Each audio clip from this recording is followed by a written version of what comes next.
マネージャーに対し、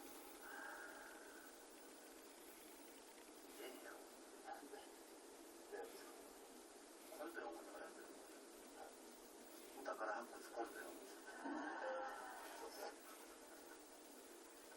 これさ、この日別のポエムにこここそが最も発掘の可能性が高いと豪語する仕掛けに、そ